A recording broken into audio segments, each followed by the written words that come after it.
Hundreds take to the streets of Brazil's major cities following President Trump's threat to impose 50% tariffs on Brazilian imports into the U.S. What makes this threat different is that Trump says the tariffs are not solely about trade, but the treatment of former President Jair Bolsonaro, who is facing trial on allegations of trying to stage a coup after losing the 2022 election. Brazil's current president is calling the move political interference. First, regarding the issue of Brazil's sovereignty, we want him to respect Brazil.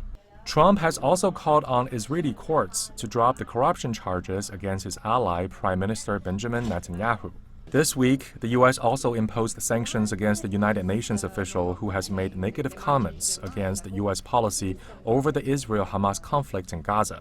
She feels persecuted.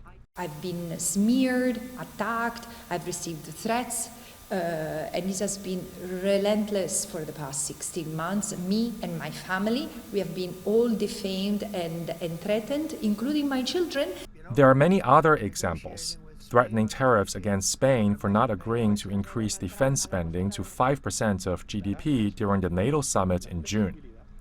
Trump's Vice President J.D. Vance has lectured European allies such as Germany for failing to include far-right political parties in a governing coalition after their electoral success.